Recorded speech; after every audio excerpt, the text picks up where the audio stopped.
In September of 1980, the deserts of the Middle East trembled under the roar of tanks and jet fighters. The Iran-Iraq War, often called the First Gulf War, erupted with a fury that would consume a generation. It was a war not just of borders, but of ideologies, faith, pride, and survival. For 8 long years, two nations, ancient rivals bound by geography and divided by politics, bled each other dry. By the time the guns fell silent in 1988, over 1 million lives had been lost, entire cities reduced to ruins, and the modern Middle East forever scarred. The seeds of this conflict had been sown decades earlier. Iran, heir to the Persian Empire, and Iraq, rooted in the legacy of Mesopotamia, carried the weight of civilizations that had once ruled the world. Yet in the 20th century their paths collided. In Iraq, Saddam Hussein rose to power, a man of unyielding ambition. By 1979, he was the undisputed ruler, his Ba'athist regime seeking glory and dominance in the Arab world. To the east, the Iranian Revolution had toppled the Shah and replaced him with Ayatollah Ruhollah Khomeini, who promised to reshape Iran into a theocratic state rooted in Shia Islam. Their visions clashed, and soon their armies would too. The border between these two nations had long been troubled, especially over the Shatt al-Arab waterway, a vital artery where the Tigris and Euphrates flow into the Persian Gulf. Control of this river meant economic power, oil exports, and military leverage.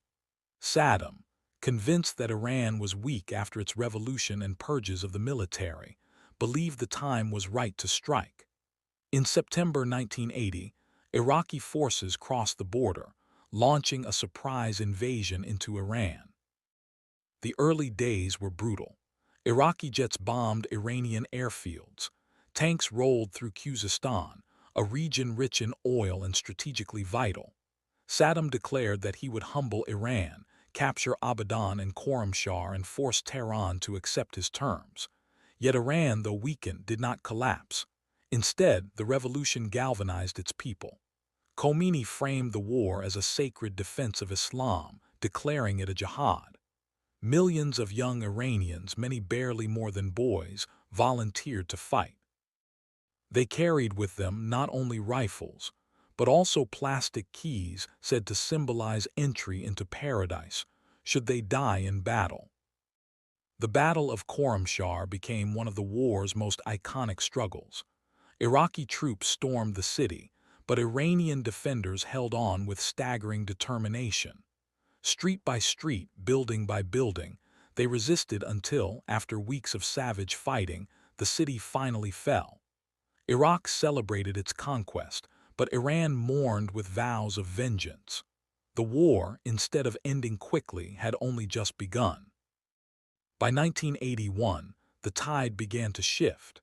Iran reorganized its armed forces, purged officers loyal to the Shah, and threw waves of volunteers into battle.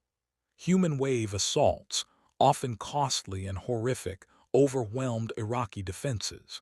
The Iranian counteroffensive recaptured Abadan and later Khorramshahr in May 1982. Saddam's dream of quick victory had collapsed into a nightmare. Iraq now found itself on the defensive, its soldiers digging trenches across a desolate front that stretched nearly 1,000 kilometers.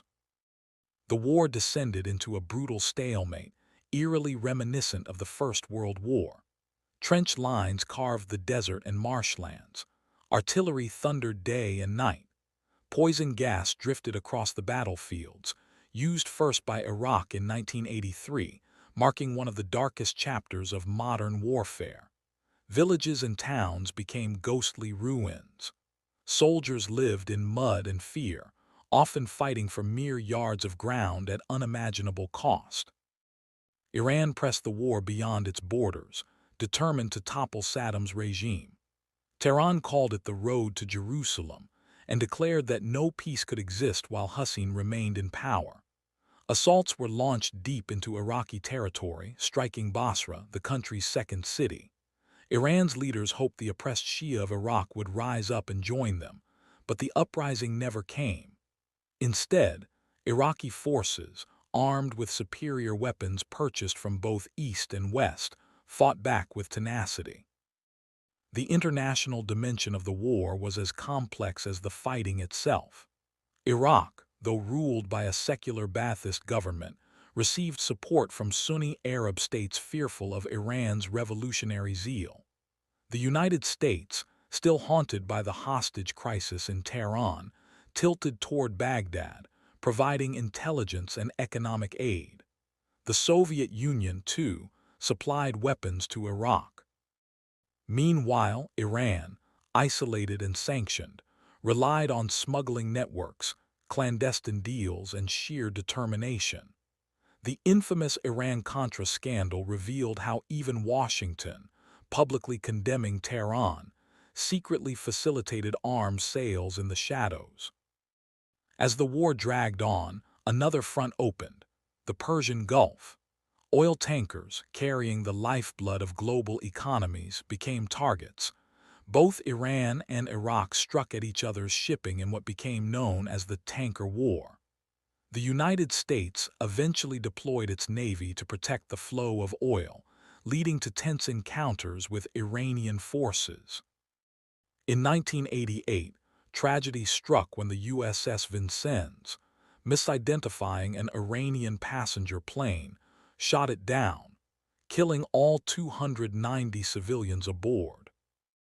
By the mid-1980s, exhaustion gripped both nations. Iraq, bleeding treasure and men, leaned heavily on chemical weapons and Soviet-built armor. Iran, despite its fervor, struggled with isolation, internal dissent, and mounting casualties. Estimates of the dead ran into the hundreds of thousands, young men buried in mass graves, families shattered on both sides. Entire cities lay in ruins. The marshlands of southern Iraq became killing fields where armies clashed and disappeared into the mire. The final years saw Iraq regain its footing. With heavy foreign assistance and renewed firepower, Saddam launched counterattacks in 1987 and 1988. Iran, battered and weary, could not break through. In July 1988, after nearly 8 years of relentless war, Ayatollah Khomeini agreed to a ceasefire brokered by the United Nations. He described the decision as drinking a poisoned chalice. For Iraq, the war ended without clear victory, but Saddam claimed survival as triumph. The human cost was staggering. Conservative estimates suggest over 500,000 dead, with some figures approaching 1 million. Millions more were wounded, displaced, or scarred for life. Economies were shattered, infrastructures destroyed. Both nations emerged weaker, their people scarred by trauma that still echoes across generations. The legacy of the Iran-Iraq War is immense. It entrenched Saddam's dictatorship, setting the stage for his invasion of Kuwait just 2 years later and the subsequent Gulf War. It deepened Iran's mistrust of the West and hardened its revolutionary state. It normalized the use of chemical weapons in modern combat and showed how the world, for reasons of power and politics, could turn a blind eye to atrocities. Above all, it demonstrated how two proud civilizations could bleed each other for nearly a decade and emerge with little gained, but mountains of grief. Today, monuments and cemeteries in Tehran, Baghdad, Basra, and Khuzestan stand as silent witnesses. The faces of martyrs painted on walls across Iran stare down at passers-by. In Iraq, the scars of battle remain etched into landscapes of marshes and desert. Families remember lost sons and fathers.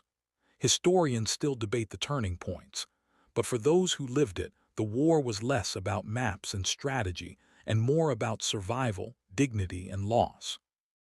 The Iran-Iraq War was one of the longest and bloodiest conflicts of the 20th century. It reshaped the Middle East, altered global politics, and left a legacy of pain that endures. Its memory reminds us of the price of ambition, ideology, and mistrust, a reminder that in war, victory is often an illusion, and the true inheritance is suffering. This has been a labor of research and storytelling, crafted to honor the memory of those who endured one of modern history's most devastating wars. If you value high-quality historical documentaries, consider supporting the effort to bring these stories to light. History deserves to be remembered, and together we can ensure it is never forgotten.